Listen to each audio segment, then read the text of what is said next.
Everyone in the Grand Marble Hall turned their heads when Emma Miller stepped up to the microphone.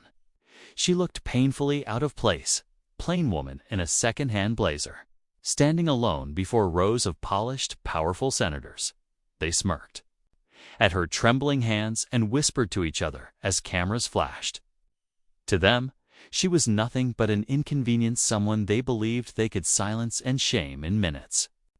But what they didn't know was that this quiet woman carried something that could shatter their carefully hidden empire in seconds.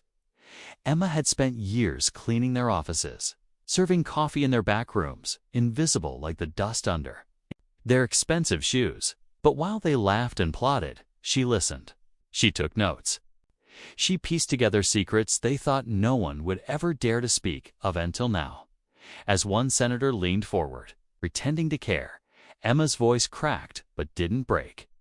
She spoke of missing funds, of hidden offshore accounts, of people silenced when they asked too many questions. A few chuckled, rolling their eyes for the cameras, thinking the world would see her as just another conspiracy nut. But then, Emma reached into her pocket and held up a small, ordinary-looking flash drive. That tiny piece of plastic was heavier than gold. It carried years of files, emails, and videos that could ruin careers and send some of these smug faces to prison. The room shifted. The whispers turned into nervous murmurs. The senator who had mocked her the loudest suddenly looked pale. Emma took a deep breath, staring at the powerful people who had once humiliated her. She knew they would do anything to stop her now, but it was too late to run. She had just pressed record, and the whole world was about to see what she'd uncovered. Just a year ago, Emma never imagined she'd be standing here, staring down men and women who thought they were untouchable. Back then, she was just the quiet cleaner who slipped in and out of offices while the senators and their staff barely glanced her way. To them, she was invisible, someone who would never understand the games they played behind locked doors and whispered phone calls. But Emma saw more than they ever realized. She saw secret meetings late at night when the lights were supposed to be off. She overheard heated arguments about deals that never made it to the news. She noticed boxes of files moved in and out, always at odd hours, always guarded by people who didn't wear name tags.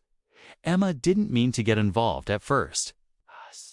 She just needed the job after her husband passed away and left her with debts and a daughter to raise. But the more she heard, the harder it became to keep her head down. She started taking photos with her old phone. She hid copies of shredded documents in her locker.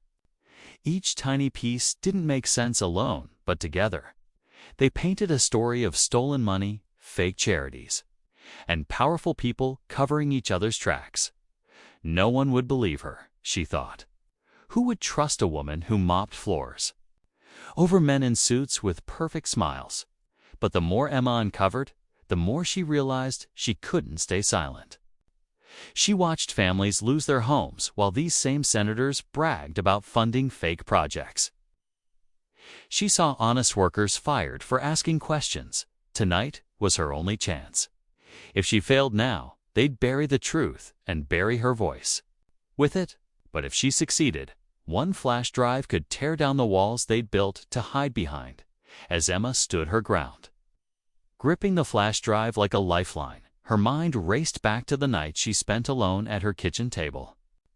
Bills piled high, her daughter asleep in the next room, and Emma hunched over her old laptop, connecting the dots no one else dared to see. She found names she recognized from the news senators who promised change while funneling millions into hidden accounts. She discovered shell companies that only existed on paper, used to wash dirty money clean. But behind every name and fake charity, there were real families losing pensions. Schools left half-built, hospitals never finished. Emma wasn't the only one who'd noticed things that didn't add up.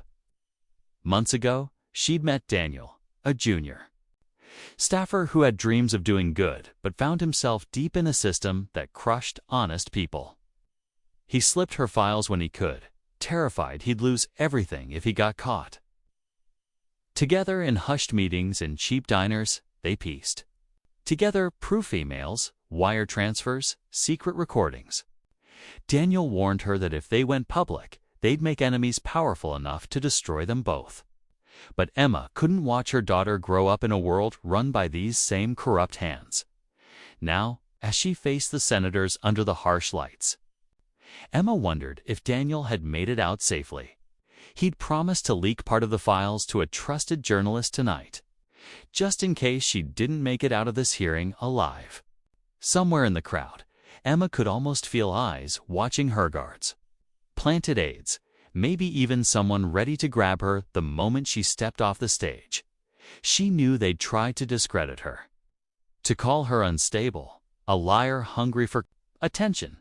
But the truth was bigger than their excuses. The flash drive wasn't just a file, it was a doorway into secrets they'd fight to bury, no matter the cost.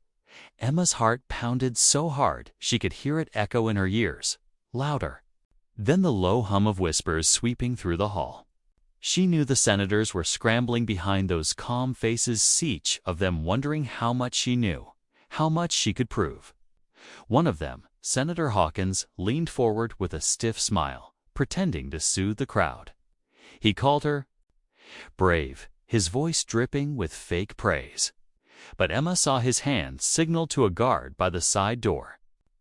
She realized they were already making moves to shut her down before she could speak another word. She glanced at the flash drive in her palm, her thumb brushing the tiny plastic edge that held years of secrets. Somewhere deep down, fear tried to claw its way through her resolve. What if they dragged her away before she could show the files? What if Daniel got caught? She thought of her daughter waiting at home with their neighbor, probably dozing off in front of the TV. Innocent to how close her mother was to danger, Emma stepped closer to the mic, her voice steady this time. She named real names, senators, and CEOs who had used public funds to build private fortunes. She told them about the fake charity drives and the fake clean water projects that never helped the families they promised to save. As she spoke, phones started ringing around the room. Reporters who had dismissed her before now leaned in, eyes wide. A few aides rushed out, whispering frantically into earpieces. But Emma knew it wouldn't be enough just to talk. She needed the world to see it all with their own eyes. She held up the flash drive higher, promising to release everything tonight. For a heartbeat, the room was silent, no whispers, no shifting chairs, just the sound of one simple woman standing against an empire built on lies. And somewhere, unseen danger was closing in. Just as Emma tightened her grip on the flash drive, the main door at the back of the hall slammed open. The heavy echo made the senators flinch, and the crowd turned in unison. Emma's breath caught when she saw Daniel standing there, shoulders tense, face pale. But it wasn't relief she felt, it was dread. His eyes darted to hers, wide with warning. He wasn't supposed to be here. He was supposed to stay hidden, far away, leaking the files safely from an unknown spot. If he was here, something had gone terribly wrong. Behind Daniel, two suited men stepped in, their expressions cold and unreadable. They weren't part of the normal security detail. Emma recognized one of them. She'd seen him in the basement garage late at night, guarding those unmarked boxes that came and went when no one was watching. Daniel stumbled forward, ignoring the senator's shouts. He tried to speak, but one of the men grabbed his arm hard enough to make him wince. The crowd gasped as Daniel called out Emma's name, his voice hoarse. He managed only a few words. They know. It's not just money. Before the taller man yanked him back, Emma's mind raced. Not just money? What else had they found? She felt a chill run through her spine as she realized there was more hidden on that drive than she'd uncovered alone. Something bigger. Maybe even darker. She could see the panic flicker in the eyes of the senators. Now they weren't just afraid of being exposed as thieves. There was something else they were desperate to keep buried. Emma's hands trembled as she turned back to the mic. She had seconds to decide: speak now, show what she had, or find a way to get Daniel free. But the guards were moving closer, whispers turning into shouts, the whole hall on the edge of chaos. And somewhere deep down, Emma knew this wasn't just about money anymore. It was about something that could destroy far more than just their fortunes. Emma felt the air tighten around her as Daniel struggled in the guard's grip. She knew she couldn't hesitate now. If she did, they'd erase everything Daniel's. Files, her evidence, her voice. She raised the flash drive high, her eyes locked on the cameras, now trained on her every move. The senators shouted over each other, demanding order, but the crowd pressed in, cell phones up, broadcasting live. There was no turning back. Emma took a shaky breath and shouted the password, one word she and Daniel had agreed on. Instantly, Daniel twisted hard, elbowing one guard in the ribs. With just enough room to move, he threw a small device to Emma. She caught it, nearly dropping it in her shaking hands. It was a tiny wireless adapter. They had planned for this moment in case everything else failed. She jammed the flash drive into it and flicked the hidden switch. A screen behind her meant for boring government.